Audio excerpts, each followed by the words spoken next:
Welcome to part 2 of episode 8, where we dive into what our expert panel thinks of graded exercise therapy and the biopsycho-social lobby. Enjoy. I guess moving on from rest, let's go to, we've done very well here. We've managed to go for a very long time before we talk about the big Beelzebub that is graded exercise therapy. Ooh, we're going to get the pitchforks. Yeah.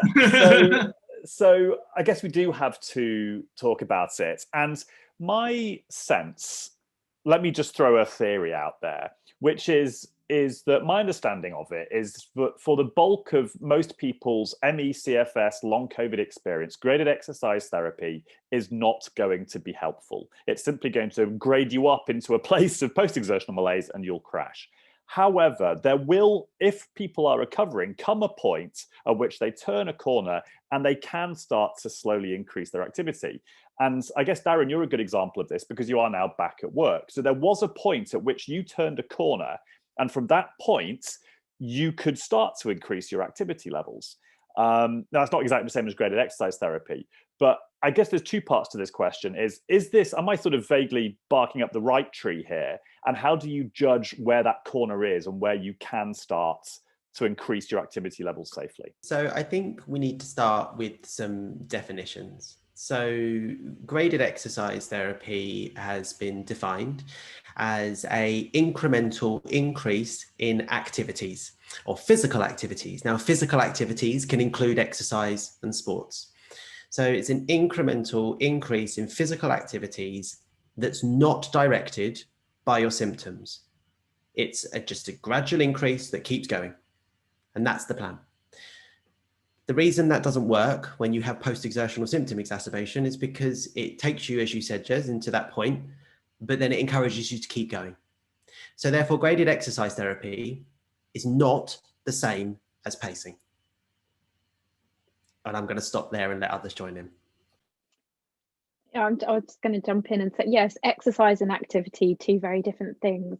And I think that's the key distinction, that doing an activity and doing an exercise session are two very different things. And I think if you look at the old British Medical Journal graded return to sport for athletes that was published about a year ago or something, they were quite clear that you start this when you're symptom free. And so I think for me, for the clients that I see, when they're symptom free of fatigue, from flare-ups, when they're on that stable base from day to day, then you can look at increasing either the activity or introducing exercise when they're symptom free. And again, if you go back to looking at this graded return to play for athletes, it takes you up a step. If there are any symptoms that are induced by starting something or changing something, then you step back and you reevaluate whether your patient is symptom free. So we always treat what we find. We look at the patient, evaluate the patient. If the patient can't do it, if the patient is fatigued, that's the end of it. Then you don't exercise, or you bring it down to the level that they're at. And for some, it's true to say that some patients say, well, I can only do a 15-minute walk. And you think, great, they can do a 15-minute walk, but they might have been a marathon runner. So it's not to say that people can't do anything at all, but you've got to look at where that red line of stability is. You've got to look at where the heart rate monitor is going off. Because if the heart rate monitor doesn't go off when that particular patient is doing 15 minutes of walking, then that's great. But if it's going off when they start their marathon training, then they're not ready. So it's very individualized, and any good clinician will treat what's in front of them and not blindly prescribe an exercise program, a treatment program, without evaluating that particular patient first. I just wanted to add, it is really difficult knowing that corner. I think you just said, where do you know the corner? Because there are days where you might feel a little bit better. And a lot of people think, I feel a bit better today, I'll start that exercise. And actually that's when post-exertional malaise is going to kick in. So there is something about knowing you've been at a point for a while and that's fairly reliable. Yeah. I wouldn't say in everybody it's symptom-free, because a lot of people have background symptoms that are constantly there, and certainly with ME, it's very difficult because people will have persisting symptoms for quite a while. And I think very few people, even though who've gone on to recover, would say that they were symptom-free at certain points in that journey. But certainly that you're not getting exacerbations, so you need to know it's safe. The other thing that I would say is people are always really keen. So they tell you their best days. Also, dog's going to bark. What they will tell you is, if you say, how long can you walk? They will tell you what they can do on their very best day, which is not sustainable. So what we normally do is try and think about safe experiments, bring it right back. We would never let somebody experiment at a level they think is their best. It's very much about, what could you do regularly? You know, what do you think is sustainable? And actually setting up experiments, first of all, to find out where that safe base is. They might say 15 minutes. If I say to them, well, could you do 5? Oh, that's easy. Yeah, I could do 5 without any trouble. That's the place you start, not the aim for the 15 minutes. And as you say, many people have been athletes and it's very low compared to where they were. The other point I would also make about building up is Darren's point. It's not a consistent incremental change. You must always stabilize. So whatever level you choose, and we normally stick within 10% of that safe zone, we never go higher.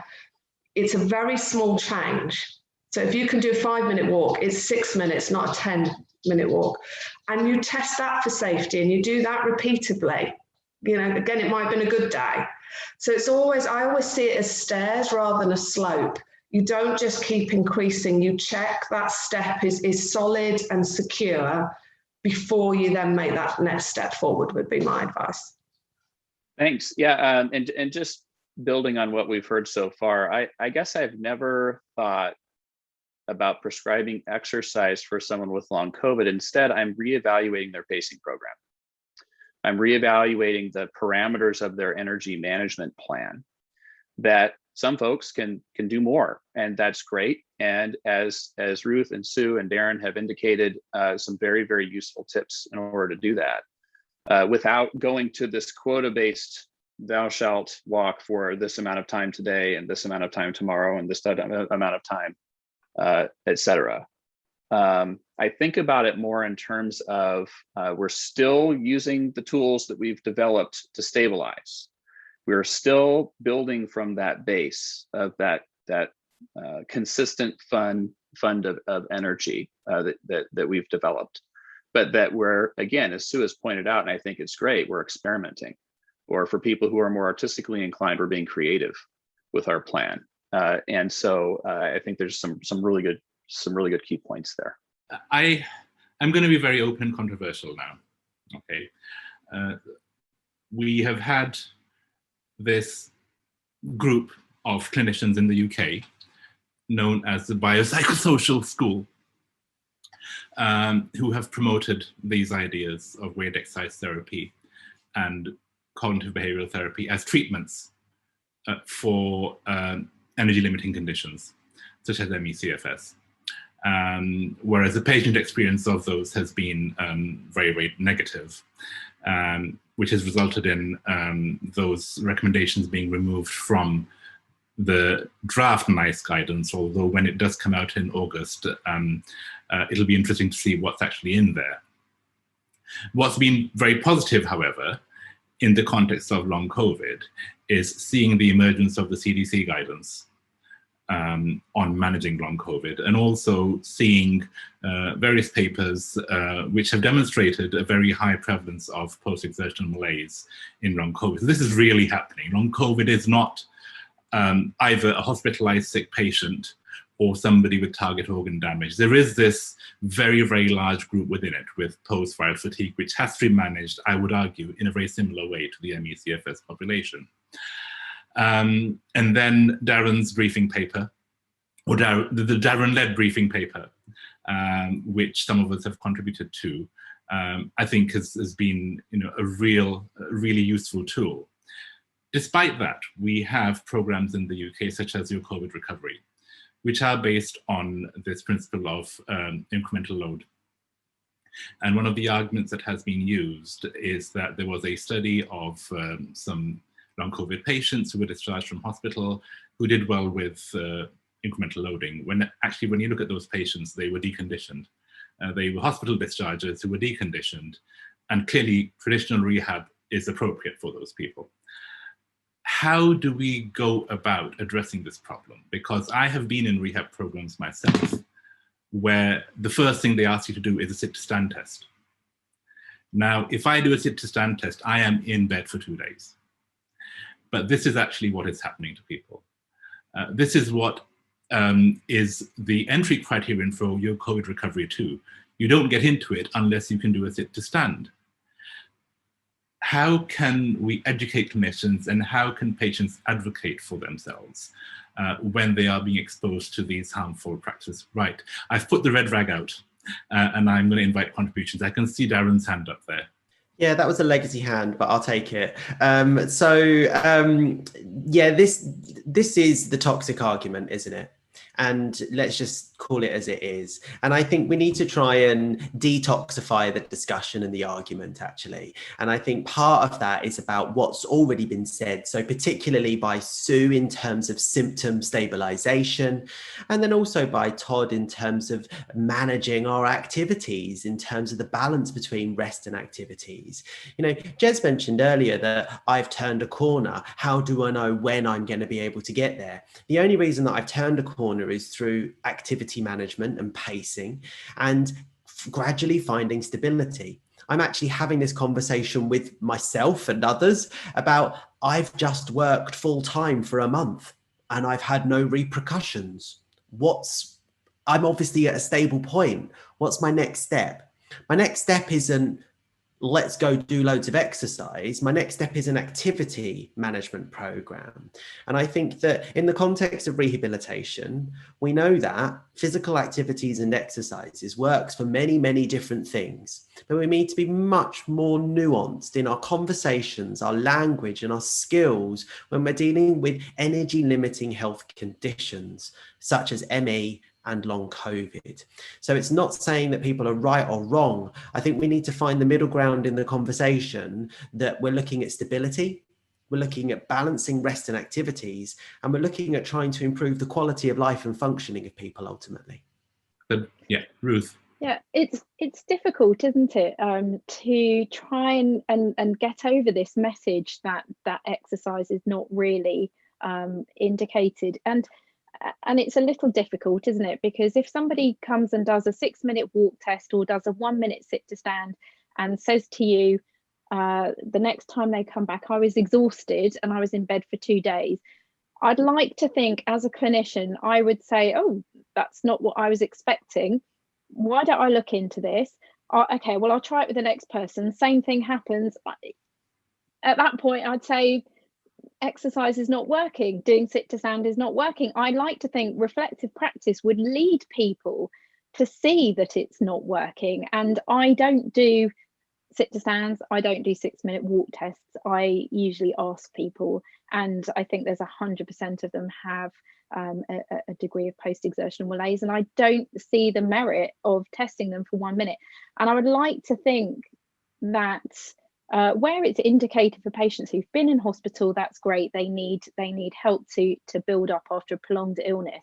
But those with post-viral fatigue, we're so grateful to our colleagues who have been working with ME for such a long time, who have been telling us this. And it is our responsibility to thank them and learn from them, and not put our patients through this. How do we go about doing that? I don't know, making lovely programs like this. Thank you, and I agree, Ruth, with the debt that we have to the ME community. And I think it would be a disservice to them and also the long COVID community if we did not hear those lessons. A part of how we do it is why I'm here. I'm hopeful that through producing videos like this and getting the word out, that it just reaches a few more clinicians and empowers a few more patients to really sort of understand this horribly disabling brand new illness in a different way. My sense is that a lot of what we're seeing is a legacy of a poorly designed, poorly interpreted trial that wedged itself in the engine of evidence-based medicine. So here we are with level 1 evidence, and so people like to just sort of take that and run, warts and all. One of the big lessons for me from the PACE trial and from its descendants is the importance of case definitions. And this gets back to Ruth's observation about reflective practice, really understanding whether the person in front of you is experiencing a post-exertional symptom exacerbation. If they don't respond to your treatment, be open to the fact that they may have a condition that kind of breaks a lot of the rules of exercise physiology, and be sort of ready, be prepared as a clinician to take a different tack. It's a challenge, isn't it, to get your head around the idea that exercise may not be a good thing for some people. That's the barrier that we come up against. Yeah, exercise is supposed to be medicine. Isn't medicine supposed to be good for you? But sometimes the dose makes the poison. And I think that's a key point here. I think that's a great analogy. I'm going to use that one. Sue, final words from you. I agree with everybody. And also I think that word legacy that Todd used, in the ME world, we're dealing with a legacy of what people have been through for such a long time, being ignored, stigmatized, unvalidated, these sort of treatment approaches that have been put onto people. And in a way, COVID is helping that community because it's raising it in a new way. It's not just people who want to be ill, because we're seeing the prevalence amongst health professionals about the people who are on the front line catching this illness. You can't argue that the illness was there, the virus was there to start with. So hopefully it's shining a light the other way around, that people with ME will benefit from that change in what I see as language and rhetoric that we use about people. And that's where I think I'm on the inside, because I work as an ME specialist, and obviously, we have a very bad reputation as a whole, but I've never ascribed to any of those beliefs because it didn't make sense. It was built on a theory of deconditioning. And clearly the people we see are not just deconditioned. So I think it's about changing language. So we try to use, the research that's out there by people like Todd. And I think when you go into a GP and they say, oh, well, this evidence is about graded exercise, I think it's okay to point out that's outdated. There is other evidence. There is lots of studies about aerobic threshold and changes in muscles, inflammatory processes. I think it's about doctors and the health community getting updated and not just using the same language that we've used for so long and believing that that's true. We need to all open our eyes, and I'm hoping that COVID will do that. Yes, and just to say for anybody who's watching, if you look at the Physios for ME website, they've got a lovely letter that you can print out and take to any clinic or appointment that you think might try and encourage you to exercise, and you think it's maybe not the right thing for you. So that's a great place to look. Yes. Darren, I was just wondering whether you might want to just mention a couple of other resources that we're familiar with that patients could perhaps use to advocate for themselves. Well, I'd like both Sue and Todd to talk about the resources they have first, actually, because I know that they've got not only a wealth of resources, but an enormous amount of time that these resources have been available. So I don't know whether, because we're talking about the gratitude we've got to the ME community, a lot of the resources have been utilised from that community. So I think that would be a good starting point. We've been putting together as part of our work, attempts to translate our work in ways that would be helpful for patients and helpful for clinicians. And so on the WorkWell website, WorkWell Foundation website, we do have an area for education. There are one-page handouts that describe post-exertional malaise, heart rate monitoring. As Ruth pointed out, we do have some correspondence, printable correspondence to healthcare providers about graded exercise.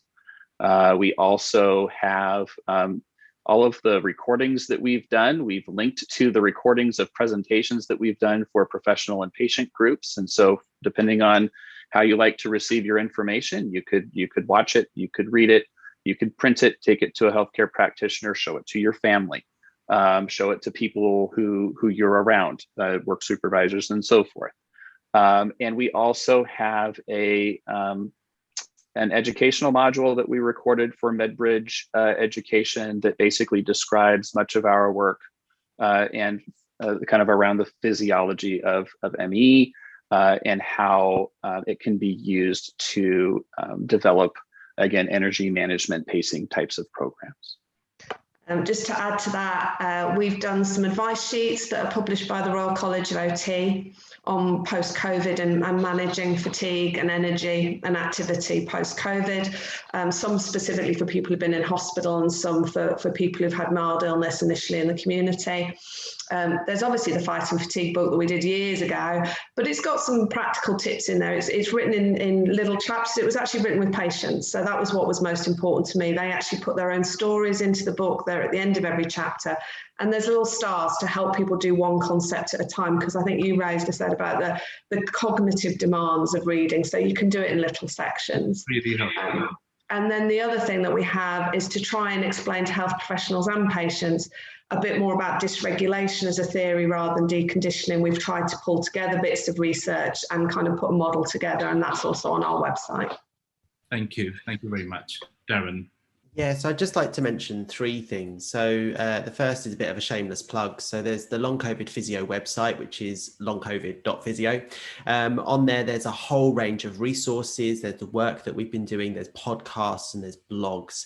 The resources section has been written in such a way that it's hopefully short enough so that those people with cognitive impairment are able to digest the information, but also signpost you to so many of the reliable resources that are out there. The other 2 that I'd like to mention are from one of our incredible allies at the moment, which is World Physiotherapy. So World Physiotherapy is the international representative body of physiotherapists globally. So the first thing that they've supported us with is the World Physiotherapy briefing paper number 9 on safe approaches to long COVID rehabilitation, which is available in English, is being translated into Spanish and French and also Vietnamese, and we're working on other languages as well. That is available free to access. So if anybody is wanting to utilize it as a resource, it's for patients, it's for clinicians, it's for advocates, it's for anybody. The other thing as well is obviously World Physiotherapy has a global day of celebration of physiotherapy, which is World Physiotherapy Day in September. And this year they have made long COVID their theme. And with that, they have a toolkit. This toolkit has important information resources, including 1 A4 page on what is post-exertional symptom exacerbation. That is going to be translated into 50 different languages in the time for September. And yesterday they released their version in Arabic and Bulgarian. So we have so many resources that are going to be available by the time September comes around. And if it's just that one on post-exertional symptom exacerbation, which has a box in it, which says stop, rest and pace, then we're on to a winner. Next up, we'll be talking about how best to try and go back to work. What are the best strategies and how do we manage going back into the workplace without compromising our recovery? Till next time.